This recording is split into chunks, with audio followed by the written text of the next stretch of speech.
Europe 1 13h. De 13h à 14h, vous écoutez Céline Giraud sur Europe 1. Et on écoute maintenant Manuel Bompard, invité de Punchline hier soir avec Laurence Ferrari. Le coordinateur de la France Insoumise évoque cette fin de campagne sous haute tension et l'éventuelle cohabitation gouvernementale qui se profile, dont il serait exclu. J'observe qu'effectivement, il y a eu des situations de violence. Je sais que des candidats de la France Insoumise ou du Nouveau Front Populaire en ont aussi été victimes. Et donc, je pense qu'il faut que cette campagne puisse se dérouler dans le calme jusqu'au bout. Après, oui, c'est sûr qu'il y a une tension dans cette campagne depuis le début. Sans doute que les conditions d'organisation de la campagne aussi, avec cette dissolution, cette campagne extrêmement courte, produit un enjeu qui est un enjeu très important. Et peut malheureusement conduire à ce type de situation. Moi, je dis à tout le monde de rester dans le cadre du débat démocratique. Je pense qu'on s'en grandira. Oui, Darinel. Manuel Bompard, ma question est simple. Est-ce que le Nouveau Front Populaire peut survivre au lendemain des élections législatives? Non, mais d'abord, la première chose que je veux vous dire, c'est qu'on est dans l'entre-deux tours de cette élection législative et que moi, personnellement, je mène campagne avec mes amis pour essayer de faire en sorte de remporter une majorité du Nouveau Front Populaire à l'Assemblée nationale. Ça, c'est mon objectif, avec un gouvernement du Nouveau Front Populaire pour appliquer le programme du Nouveau Front Populaire et donc changer immédiatement la vie des gens. On reviendra sans doute sur les différentes propositions du programme. Mais vous pensez sincèrement que vous pouvez atteindre la majorité ? Vous savez, on a gagné 32 sièges au premier tour. Et si on compte les circonscriptions de l'Hexagone, les Français de l'étranger et les Outre-mer, nous sommes qualifiés dans 320 ou 330. Manuel Bompard, du coup, raisonnons oui, par l'absurde. Mathématiquement, c'est bien évidemment possible. Alors, si on raisonne par l'absurde. Mais pour ça nécessite qu'il y ait une mobilisation encore plus importante.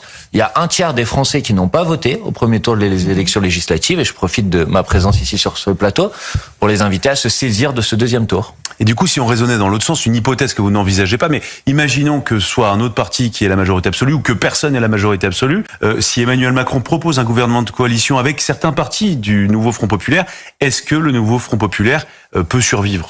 Franchement, vous faites un petit peu de la politique fiction là, donc c'est pour ça que je vous dis, moi, je suis engagé dans cette campagne et je ne peux répondre que sur la position qui est celle de la France Insoumise que j'ai déjà exprimée cette semaine et qui est très claire, qui est que les Insoumis ne participeront à un gouvernement que pour appliquer le programme du Nouveau Front Populaire, le programme sur lequel on s'est engagé dans cette campagne.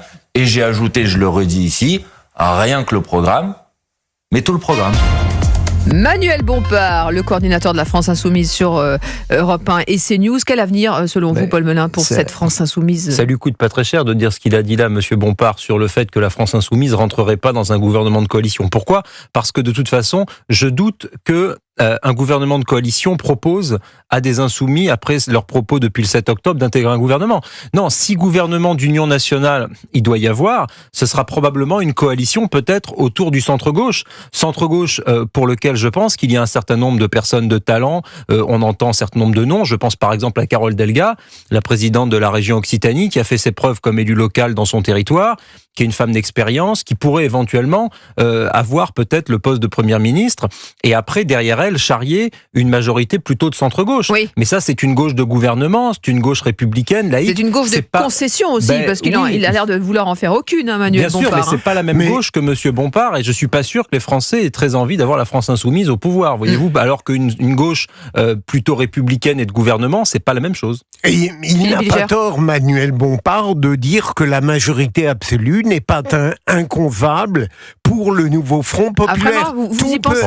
Non, je n'y crois pas véritablement. Ah oui. Donc, mais on est quand même beaucoup à pas y croire. Il a raison de garder en tête cette espérance. Tout peut arriver. Deuxième élément, il serait paradoxal que la grande coalition se réalise à l'initiative du groupe qui sera le plus faible, puisqu'en réalité, la grande coalition est souhaitée par le macronisme qui sera largement diminué. Et donc, il est peu probable que dans ce rapport-là, il l'emporte. Et troisième élément, il rappelle ce qui va de soi, que LFI ne participera pas à une grande coalition où son programme ne serait pas intégralement respecté. Donc cette grande coalition, pour moi, c'est de la poudre aux yeux et on verra bien demain ce qui se produira. C'est une manière de tenter de surmonter l'extrême difficulté qui résultera pour le président d'une assemblée en grande partie ingouvernable. J'ai pas tout à fait la même analyse que Philippe. Moi, je pense que cette coalition, elle est faisable.